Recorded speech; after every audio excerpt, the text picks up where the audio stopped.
Hey guys, David here, and welcome back for week 6 lesson on protein. We're doing protein myth busting and misconceptions, so we get to crack down on some of the things floating around out there that might confuse you, might have you wondering, is that really true? And that's what we're going to look at today. So I'm pretty pumped up. Let's do it. And I find misconceptions that they're always going to be around, and this is always funny. Some people still think the Earth is flat. There's still a flat Earth society who think NASA made up the photos. There's always going to be people who believe random stuff that even if we know quite comprehensively is not true, people will still believe it. And I think it's important to keep that in mind when you think about what you believe, myths, misconceptions. I'm going to bust probably the 3 biggest protein myths going. Number 1 is that more protein is always better, which is not always the case. Number 2 is you can get plenty of protein from nuts and plants, which unfortunately is not true. And protein can't be turned into fat, which is also not true because it can, and we're going to run through all of those. So today's not really an action-based one. It's just a bit of interesting stuff to know a lot of the common pitfalls out there and just you can understand protein a little bit better. So a little bit more laid back, and I don't know, hope you find it fascinating. It's not one of those massively action-taking things. So if you're really in a time crunch, maybe it's not the one for you, but I'll make it as interesting as possible because the first myth is that protein is always better. And with anything in life, people take things to the extreme. So if a little bit of protein for you is good, then if you just keep slamming it in, it must be a good thing. And then next minute, you've got 7 meals of protein a day, eating 2 kilos of chicken every day. People thinking that's the only way they're going to lose weight, which is not the case. And the reality is, too much protein ends up actually replacing nutrition you need to get from other sources. I've done this to myself. I got too into high protein, was probably consuming 2 times the amount of protein I needed. And it actually didn't do my body that much favors. It leads to low energy. You can get deficiencies because you're eating so much of the same food. And even hormonal issues because your body needs carbs and fats to produce hormones. And if you're not getting it because you're just substituting with protein, then that is what happened. And that's why we are very specific with the portion sizes for this habit. And the amount that we give you, though, is plenty. So you can have too much of anything. Too much protein is not ideal. More is not always better. Myth number 2. There we go.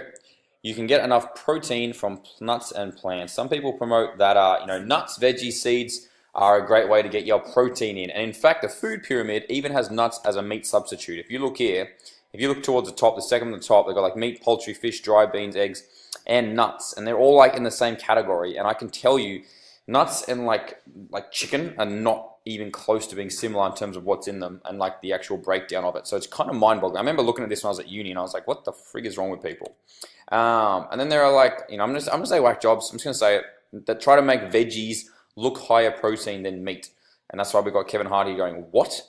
Because things like spinach, 49% protein versus beef and chicken being only 25% protein. So you're like, wow, my spinach must have more protein in me than kale and broccoli and cauliflower. And it's actually true that it's that much percent protein, but you get such a little calorie amount from the food that it's stupidly impractical to get that amount. Let me show you what I mean. Look at this particular thing.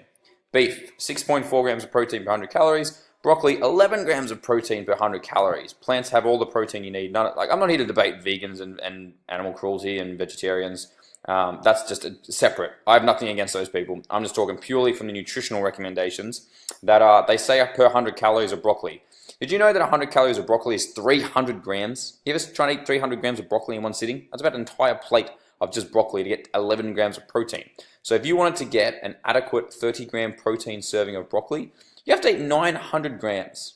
And that's exactly on the left there how I feel about anyone trying to eat 900 grams of broccoli.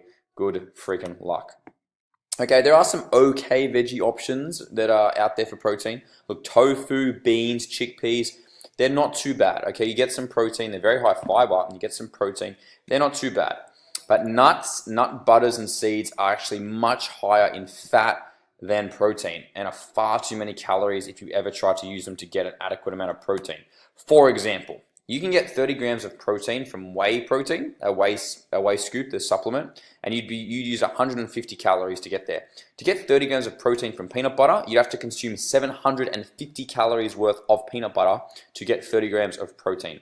So that shows you how ridiculous it would be to try to get a lot of protein from, say, nuts or seeds. You would end up as a big pudgy potato from all the calories, for a lack of a better way to put it. And same with higher protein grain options. Yes, they have more protein, but they're higher in carbs too. So things like quinoa, you can get high protein breads, buckwheat. These are things people talk about as being higher protein options for grains, but they're still much higher in carbs. It's still a terrible way to get protein in your diet. And also veggies, as we talked about before, like most green veg, anything like that, they just require too much volume to actually get a decent amount for your body. So you end up like this grumpy old puppy here trying to get through his snow peas. Like, it's just not practical. So a quick summary of that is that beans, tofu, legumes, sure, they are pretty good. And look, you could almost substitute them for a whole meal. If you had a whole meal of like tofu and beans, you could probably get a good, pretty much a whole serving of protein. But nuts and seeds, way too high in calories, and veggies are just completely unpractical. Now, the other myth that I like to talk about, and I think is a good one, protein. Some people think that coming back to that, more protein's better, that it can't be turned to fat. And the myth kind of goes along the lines of your body cannot convert excess protein to fat, so eat as much as you want. Very smart you are, says Yoda. Yoda's the best. But in reality, protein can be turned to fat. And if you like your science, that's not gonna mean anything to most people. Hey, I don't even understand 3/4 of that. But that is the scientific pathway that shows that protein can actually be turned to fat by turning it into sugar, because the body is not as silly to just be like, we can't use protein for anything else. So yay science. So in non-geek speak, the body can convert protein into glucose, sugar, which is the body can then store as fat. It's magic. It's called gluconeogenesis, if you'd like to look it up, which just means creating new glucose. So yes, if you overconsume protein thinking like, well, my body can't store this, which is what people do, literally, they just keep eating meat and protein shakes. You can still store it as fat. It's not like only carbs and fat can become fat. Anything can become fat if you overconsume it, and that's really important to be aware of. But, protein is still probably the best type of food if you are going to overconsume something, okay? So I know that sounds contrary, but what I mean is that because it burns the most calories to digest, because your body's to break it down, you don't end up actually going over your calories as much as if you went over on fats or carbs. So that is kind of makes them contradictory.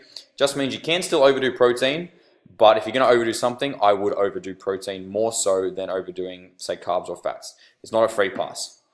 So that was it. Quick one today. As I said, I just want to give you some cool things to myth bust, because I gave you a lot of the practical steps straight away on that first lesson, also on the document about the protein sources and things. So it's not so much practical here, except, you can now win arguments with less educated friends. I think that's pretty cool. You can school them. But keep this habit strong so it's an unconscious routine of eating the protein before the next one. So that's all, guys. Hope you enjoyed the myths and misconceptions. I'll see you next time.